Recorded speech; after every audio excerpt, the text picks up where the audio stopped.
नमस्कार आदाब, मेरा नाम है जुहेब और आप देख रहे हैं ब्रेकिंग टुडे। जो खबर इस वक्त मैं आपके सामने लेकर आया हूं, वो खबर जुड़ी हुई है उत्तर प्रदेश की कानून व्यवस्था से। उत्तर प्रदेश की कानून व्यवस्था को लेकर इस समय जिस तरह का बवाल मचा हुआ है, वो बवाल चाहे सियासी हो या फिर लोकतांत्रिक, जनता भी इस बवाल में उतरी हुई है। क्योंकि जो घटना हुई है वो कहीं ना कहीं काफ़ी दर्दनाक घटना है, जिसकी वजह से लोगों के दिल में दर्द उठा है और उस दर्द को वो बयां कर रहे हैं। लगातार सोशल मीडिया और तमाम प्लेटफॉर्म्स पे विरोध चल रहा है, लोग मोमबत्ती लेकर भी सड़क पर निकल रहे हैं, राजनीतिक पार्टियां भी विरोध कर रही हैं। अब जब बवाल बहुत ज़्यादा बढ़ गया है और चीज़ें हाथ से बाहर निकल गई हैं, तो अब जाकर जो जिम्मेदार अधिकारी हैं उनकी नींद खुली है और वो खुलकर सामने आए हैं और किसी तरह से जो मामले चल रहे थे उनमें लीपापोती करके उन्हें रोकने की कोशिश करने में जुटे हैं। बात कर रहा हूं मैं यूपी पुलिस के अधिकारी ADG-LO प्रशांत कुमार की। घटना होने के इतने दिनों बाद आज उन्होंने मीडिया को संबोधित किया। 3 दिन पहले पीड़िता की मौत हुई, 3 दिन में किसी जिम्मेदार व्यक्ति का प्रदेश स्तर पे इतने अधिकारी बैठे हैं, किसी का भी बयान नहीं आया। और अब बयान आया है तो उन्होंने अपने बयान में सारी रिपोर्ट्स और सारी चीज़ें इकट्ठा करी, उनको दिखाया और उनका कहना है कि पीड़िता के साथ में रेप नहीं हुआ। दूसरी चीज़ कि जो PM हुआ, PM के बाद में पीड़िता की बॉडी वापस लाई गई उसके गांव और उसके परिजनों की मौजूदगी में उसका क्रिमिनेशन किया गया। वीडियोस आपने सोशल मीडिया पर देखे हैं, खुद मीडिया ने उसको दिखाया है कि किस तरह से क्रिमिनेशन हुआ। लगातार उसकी माँ रोती रही, बिलखती रही, वो एक आखिरी बार चेहरा देखने के लिए तरस गई। उसका कहना था कि हमारे यहाँ रिवाज है कि हमारे यहाँ हल्दी लगाई जाती है आखिरी बार, क्योंकि मेरी बिटिया अब कभी वापस नहीं आएगी, मैं एक बार हल्दी लगाना चाहती हूँ। लेकिन दिल नहीं पसीजे उन पुलिस अधिकारियों के जिन्होंने उसकी बॉडी को वहाँ पर जलवा दिया। उसको अंतिम संस्कार नहीं कहेंगे, उसको जलाना ही कहेंगे, क्योंकि अंतिम संस्कार दिन के उजाले में होता है, ना कि सूर्यास्त होने के बाद। इसके बाद भी जो अधिकारी थे मौके पे मौजूद, कई पुलिसकर्मियों के आपने फोटोज और वीडियोस देखे होंगे जो बस वहाँ पे बेशर्मी के साथ अपनी खीसें निकाल रहे थे। उन्हें ज़रा भी अफसोस नहीं था, ज़रा सा भी दर्द नहीं था कि वो गुड़िया किस दर्द से गुजरी है और जो जिसकी ज़िंदगी शुरू हुई थी, जिसकी उम्र अब शुरू हुई थी, उसने ज़िंदगी जीना शुरू किया था और उसकी ज़िंदगी उससे पहले ही दरिंदों ने ख़त्म कर दी। फिलहाल जो बयान आए हैं, ज़रा उन बयानों को सुनिए ADG-LO साहब के, और उसके बाद फिर उस बयान पे मैं अपनी प्रतिक्रिया दूंगा आपको। हाथरस के चंदपा थाने के मुकदमा अपराध संख्या 136/20 जो कि 14 तारीख को 10:30 बजे धारा 307 और SC/ST के एक्ट के अंतर्गत कायम हुआ था, उसमें पीड़िता के भाई ने एक लिखित शिकायत दी थी जो उनके स्वयं के हस्ताक्षर में थी। उस पे उचित धाराओं में मुकदमा कायम किया गया था। इस संबंध में एक वीडियो भी आया है जो कि स्थानीय पत्रकार लोगों ने लिया था, जिसमें पीड़िता ने स्वयं और उसकी मां ने घटना का पूरा ब्यौरा दिया है। ये वीडियो आज सामने आया है और उस वीडियो में पीड़िता ने अपनी जीभ भी दिखाई है। तो जहां तक जीभ कटने की बात थी या काटने की बात थी, वो सरासर गलत थी।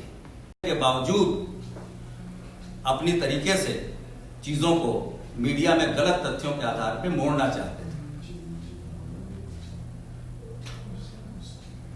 इस पूरे प्रकरण की संवेदनशीलता को देखते हुए माननीय मुख्यमंत्री जी ने स्वयं SIT का गठन किया था और उसमें गृह सचिव स्तर के अधिकारी, DIG स्तर के अधिकारी और एक महिला SP स्तर के अधिकारी शामिल हैं और ये बताया गया था कि इसमें जिसकी भी गलती होगी कोई बख्शा नहीं जाएगा। लेकिन मेडिकल रिपोर्ट के परीक्षण आने के पूर्व ही गलत बयानबाजी और शासन और पुलिस के द्वारा किए गए कार्यों पर उंगली उठा के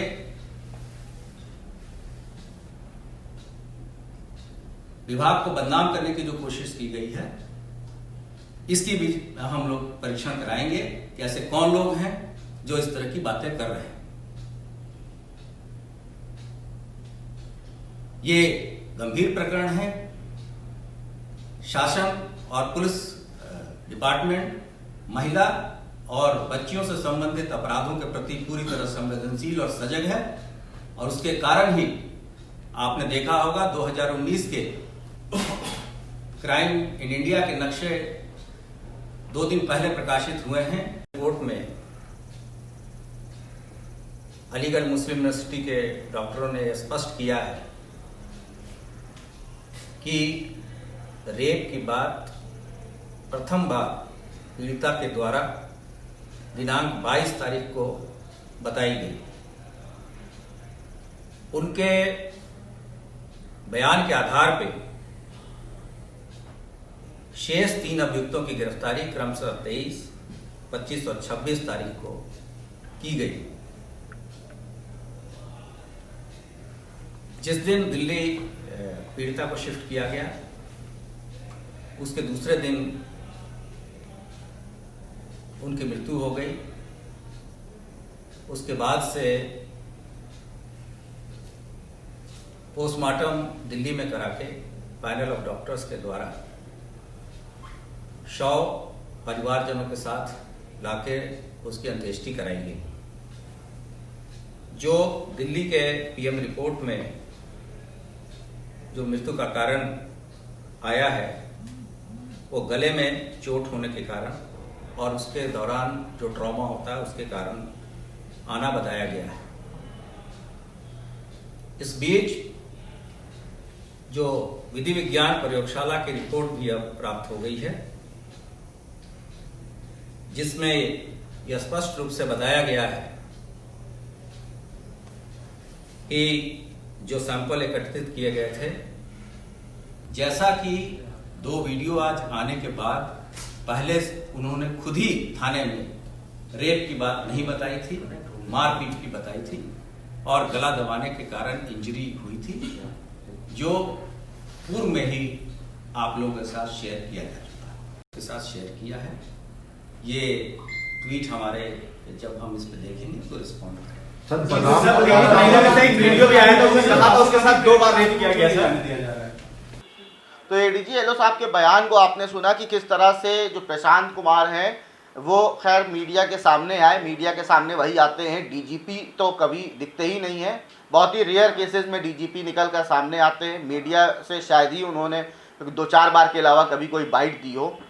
एडीजी एलो प्रशांत कुमार ही हैं जो मोर्चा संभालने आ जाते हैं और अपनी बात को कहकर किसी तरीके से थोप कर चले जाते हैं। आज भी उन्होंने वही किया, आए बैठे, उन्होंने अपनी बातें थोपी मीडिया के ऊपर आरोप लगाया कि आप लोग बातों को तोड़ मरोड़ कर पेश कर रहे हैं। जो पुलिस है और जो प्रशासन है उसको, शासन को बदनाम करने की कोशिश की जा रही है, उसकी हम जांच कराएंगे। एसआईटी गठित कर दी गई है। जिन मामलों में पहले से एसआईटी गठित हुई उनके रिजल्ट क्या निकल कर आए हैं अब तक? कोई फ़ायदा नहीं है जांच का और एसआईटी का, सिर्फ और सिर्फ ये सब खोखले दावे हैं और खोखले वादे हैं। अब प्रशांत कुमार का कहना है कि मीडिया ने तोड़ मरोड़ कर पेश किया, तो अरे एलो साहब आप कहाँ थे 3 दिन से? आपने एक वीडियो बाइट बनाकर जैसे ग्रुप्स में देते हैं या सोशल मीडिया पर जारी करते हैं, वो जारी कर दिया होता तो इतना बवाल ही ना खड़ा होता। जब आपने अपनी जिम्मेदारी नहीं निभाई, आप मुंह छुपा कर घूमते रहे, तो मीडिया तो वो चलाएगी ही जो मीडिया को पता चलेगा। फिलहाल इन सारी मामलों के बाद में उनसे और भी मुद्दों पर सवाल पूछे गए, लेकिन उन्होंने उसके जवाब देना सही नहीं समझा, वो उठकर चले गए। आजमगढ़, बुलंदशहर, गोरखपुर, कई और जगहें भी हैं जहां पर महिलाओं के साथ अत्याचार हो रहा है, लेकिन फिर से पीठ थपथपाते हुए उन्होंने बेशर्मी के साथ ये कह डाला कि हमने अभी हाल ही में आंकड़े पेश किए हैं, किस तरह से कानून का कंट्रोल हुआ है, महिला अपराध जो है वो रुका है। कहीं से रुकता नहीं दिख रहा है, खाली इनके कागज़ों पे रुक रहा है, बाकी ज़मीनी स्तर पर कहीं भी अपराध नहीं रुक रहा है। अब देखना ये होगा कि इस अपराध को क्या ये लोग रोक पाएंगे या सिर्फ कागज़ों में ही खिलवाड़ करके इसे रोकते रहेंगे। फिलहाल के लिए इतना ही, मुझे दीजिए इजाज़त। मैं हूँ ज़ुहैब, हमारी वीडियोस को लाइक करें, चैनल को सब्सक्राइब करें, लोगों के साथ शेयर करें। अगर कोई सुझाव हो तो उसे कमेंट सेक्शन में हमें बताएं। धन्यवाद।